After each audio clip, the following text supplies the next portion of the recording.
자, 오늘은 말라기 2장 17절부터 3장 12절까지 말씀입니다. 함께 읽습니다. 너희가 말로 여호와를 괴롭게 하고도 이르기를 우리가 어떻게 여호와를 괴롭혀 드렸나이까 하는도다. 이는 너희가 말하기를 모든 악을 행하는 자는 여호와의 눈에 좋게 보이며 그에게 기쁨이 된다 하며, 또 말하기를 정의의 하나님이 어디 계시냐 함이니라. 만군의 여호와가 이르노라. 보라, 내가 내 사자를 보내리니 그가 내 앞에서 길을 준비할 것이요, 또 너희가 구하는 바 주가 갑자기 그의 성전에 임하시리니 곧 너희가 사모하는 바 언약의 사자가 임하실 것이라. 그가 임하시는 날을 누가 능히 다하며 그가 나타나는 때에 누가 능히 서리요. 그는 금을 연단하는 자의 불과 표백하는 자의 잿물과 같을 것이라. 그가 은을 연단하여 깨끗하게 하는 자 같이 앉아서 레위 자손을 깨끗하게 하되 금은같이 그들을 연단하리니 그들이 공의로운 제물을 나 여호와께 바칠 것이라. 그때에 유다와 예루살렘의 봉헌물이 옛날과 고대와 같이 나 여호와께 기쁨이 되려니와 내가 심판하러 너희에게 임할 것이라. 점치는 자에게와 간음하는 자에게와 거짓 맹세하는 자에게와 품꾼의 삭세에 대하여 억울하게 하며 과부와 고아를 압제하며 나그네를 억울하게 하며 나를 경외하지 아니하는 자들에게 속히 증언하리라. 만군의 여호와가 말하였느니라. 나 여호와는 변하지 아니하나니 그러므로 야곱의 자손들아, 너희가 소멸되지 아니하느니라. 너희 조상들의 날로부터 너희가 나의 규례를 떠나 지키지 아니하였도다. 그런즉 내게로 돌아오라. 그리하면 나도 너희에게로 돌아가리라 하였더니 너희가 이러기를 우리가 어떻게 하여야 돌아가리까 하는도다. 사람이 어찌 하나님의 것을 도둑질하겠느냐. 그러나 너희는 나의 것을 도둑질하고도 말하기를 우리가 어떻게 주의 것을 도둑질하였나이까 하는도다. 이는 곧 11조와 봉헌물이라. 너희 곧 온 나라가 나의 것을 도둑질하였으므로 너희가 저주를 받았느니라. 만군의 여호와가 이르노라. 너희의 온전한 11조를 창고에 들여 나의 집에 양식이 있게 하고 그것으로 나를 시험하여 내가 하늘문을 열고 너희에게 복을 쌓을 곳이 없도록 붓지 아니하나 보라. 만군의 여호와가 이르노라. 내가 너희를 위하여 메뚜기를 금하여 너희 토지 소산을 먹어 없애지 못하게 하며 너희 밭에 포도나무 열매가 기한전에 떨어지지 않게 하리니 너희 땅이 아름다워짐으로 모든 이방인들이 너희를 복되다 하리라. 만군의 여호와의 말이니라. 당부라는 제목으로 말씀 증거합니다. 흔히 바벨론 포로기에서 이스라엘 민족이 돌아온 사건을 제2의 출애굽이라고 말합니다. 그 민족에게는 해방과 새로운 삶의 출발점이 되었죠. 그래서 돌아온 후 이스라엘 백성들은 예루살렘 성벽을 재건하고 성전을 건축했어요. 우여곡절은 있었지만 그들의 마음은 간절했고 하나로 모아졌습니다. 자, 그러나 이후 한 세대, 두 세대가 지나면서 처음 가졌던 은혜는 서서히 식어져 갔어요. 모든 게 생각대로 되지 않자 신앙은 희미해져 갔고 과거처럼 퇴락한 신앙의 모습으로 돌아가고 만 것입니다. 그러면서 먼저 제사장들이 타락했죠. 그들은 하나님을 제대로 섬기지 않으면서 또 자신들의 이익을 위해서 성전에서 파는 온전하지 못한 짐승을 받아주고 장사하며 하나님의 언약을 깨트리는 삶을 살기에 주저하지 않았습니다. 또한 그 당시 백성들의 삶과 신앙도 크게 다르지 않았어요. 그들은 형제와 동족에게 거짓을 행하고 이방 여인과 결혼하는 일에도 부끄러워하지 않았습니다. 그를 위해 조강지처를 벌이기도 했어요. 이때 이런 모습을 지적하면 그들이 주로 했던 말이 무엇입니까? 말라기 1장 7절이에요. 우리가 어떻게 주를 더럽게 하였나이까? 면피하고 부정하기 일쑤였어요. 그리고 오늘 2장 17절이죠. 너희가 말로 여호와를 괴롭게 하고도 이르기를 우리가 어떻게 여호와를 괴롭혀 드렸나이까 하는도다. 이는 너희가 말하기를 모든 악을 행하는 자는 여호와의 눈에 좋게 보이며 그에게 기쁨이 된다 하며 또 말하기를 정의의 하나님이 어디 계시냐 함이니라. 그들은 변명했어요. 동시에 불평하면서 정의의 하나님이 어디 계시냐라고 따져 묻기도 했습니다. 그 자체로 얼마나 불경하고 또 타락했는지 잘 보여준다 할 수 있지요. 자, 그런데 하나님은 오늘 본문에서 끝까지 자기 백성을 포기하지 않으시고 당부하시는 모습을 보이십니다. 그 의미를 두 가지로 생각을 해봐요. 첫 번째, 주의 사자가 오심을 강조합니다. 오늘 3장 1절이에요. 만군의 여호와가 이르노라. 보라, 내가 내 사자를 보내리니 그가 내 앞에서 길을 준비할 것이요. 또 너희가 구하는 바 주가 갑자기 그의 성전에 임하시리니 곧 너희가 사모하는 바 언약의 사자가 임하실 것이라. 아멘. 여기서 두 사자에 대해 말씀하고 있어요. 중요한 말씀입니다. 자, 그것이 내 사자와 언약의 사자라는 표현이에요. 여기서 내 사자, 메신저의 일은 내 앞, 곧 주님의 앞에서 길을 준비하는 것입니다. 그래서 내 사자로서 성취된 인물은 세례 요한이라고 할 수 있어요. 그의 역할은 주님께서 오시는 길을 준비하는 거였죠. 그리고 이어서 언약의 사자가 임한다라고 말씀을 합니다. 이때 그분은 너희가 구하는 바가 되시고 너희가 사모하는 바가 되신다고 강조하고 있어요.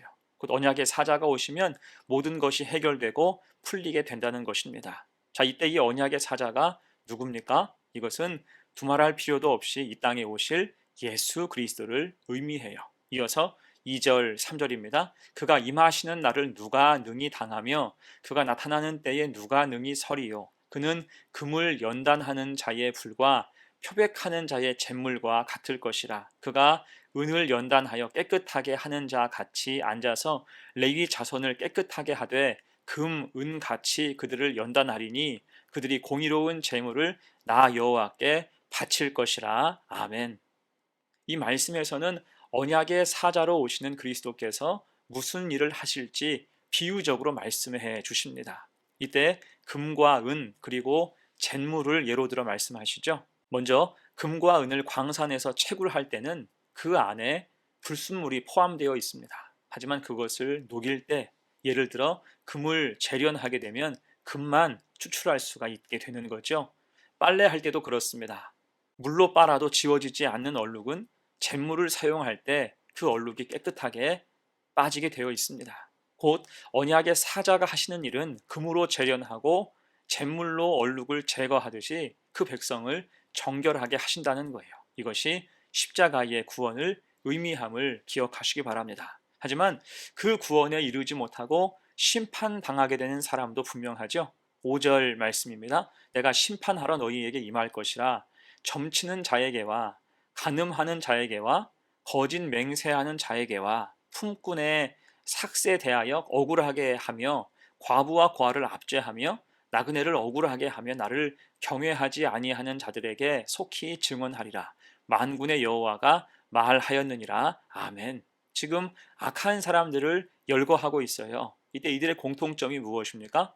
하나님을 경외하지 않는다는 거예요. 그럴 때 자기 멋대로 우상을 숭배하고 탐욕적으로 살며 남에게 피해를 주고 억울하게 하며 죄의 숯불을 자기 위에 쌓아놓게 된다는 것입니다. 결국 심판을 피할 수 없게 된다는 뜻이겠죠. 자, 그래서 이 말씀은 주의 사자가 오시기까지 하나님의 뜻과 그 도우심이 임할 때까지 믿음을 지켜 살아야 한다는 거예요. 흔들리지 말고 또 타락하지 말고 약속을 믿고 굳게 믿음의 길로 나아갈 때 약속하신 구원의 은혜가 반드시 임한다는 것입니다. 때때로 하나님의 도우심이 임한다는 거예요. 이를 우리도 굳게 믿고 주의 약속 믿고 의지하여 살아가는 복된 성도가 되시기를 간절히 축원합니다. 아멘. 두 번째예요. 그 백성을 향한 당부 두 번째, 무도해지지 말라는 것입니다. 7절 보세요. 그들이 얼마나 무도한지를 잘 보여줘요. 만군의 여호와가 이르노라. 너희 조상들의 날로부터 너희가 나의 규례를 떠나 지키지 아니하였도다. 그런즉 내게로 돌아오라. 그리하면 나도 너희에게로 돌아가리라 하였더니 너희가 이르기를 우리가 어떻게 하여야 돌아가리까 하는도다. 자, 먼저 하나님은 그 백성을 향해서 손을 내밀어 주셨어요. 내게로 돌아오라. 그랬더니 하는 말, 우리가 어떻게 하여야 돌아가리까? 이 말은 곧 우리가 떠난 적이 없는데 어떻게 돌아갑니까? 라고 반문하는 것과 같습니다. 우리는 지금껏 잘 해왔고 꼬박꼬박 제사도 잘 드렸다는 거예요. 이에 하나님이 8절과 9절로 말씀을 하세요. 사람이 어찌 하나님의 것을 도둑질하겠느냐. 그러나 너희는 나의 것을 도둑질하고도 말하기를 우리가 어떻게 주의 것을 도둑질하였나이까 하는도다.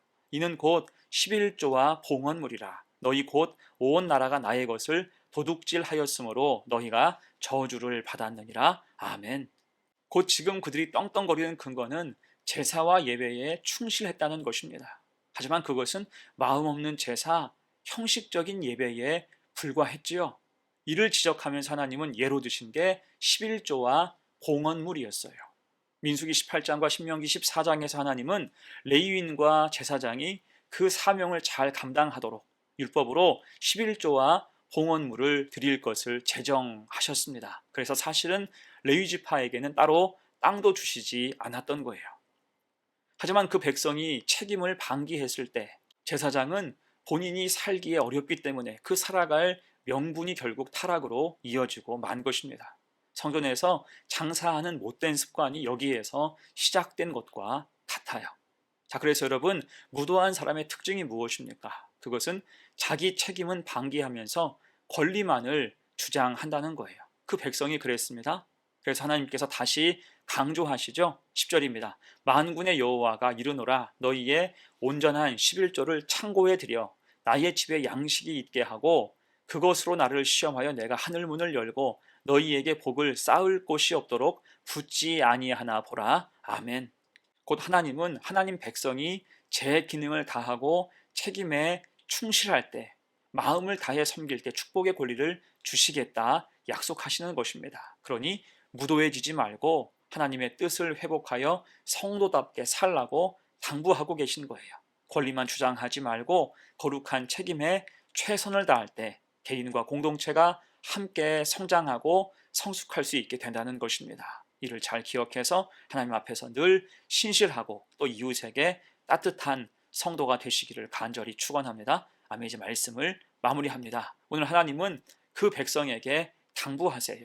하나님 앞에서 변명하고 불평하고 타락해서 무도해지지 말라는 것입니다. 대신 하나님의 약속을 기억하고 때를 따라 도우시는 은혜를 사모하며 믿음을 잘 지키라 말씀하시죠. 그럴 때 그 나라와 민족을 하나님이 지키신다 약속하세요. 또한 권리만을 주장하지 말고 하나님 백성으로서 책임을 다할 것을 강조합니다. 하나님 앞에서 진심일 때 은혜는 주변과 이웃으로 흘러가며 함께 성장하고 공동체는 풍성해질 수 있다는 거예요. 그런 면에서 11조를 강조하셨습니다. 자, 오늘 하나님의 당부를 잘 기억해서 늘 믿음 가지고 살아가는 복된 성도가 되시기를 간절히 축원합니다. 아멘. 함께 기도합니다. 은혜 하나님, 오늘 하나님의 당부를 마음에 잘 새기게 하옵소서. 그 뜻을 마음에 새겨서 우린 결코 하나님 앞에서 사나워지거나 무도해지지 않게 하옵소서. 약속을 기억하고 은혜를 기억하여 믿음을 잘 지키게 하시고 우리에게 부여하신 책임을 다해서 살아갈 때 하늘의 신령한 복과 땅에 기름진 복이 마르지 않게 하옵소서. 감사드리며 예수님의 이름으로 기도합니다. 아멘.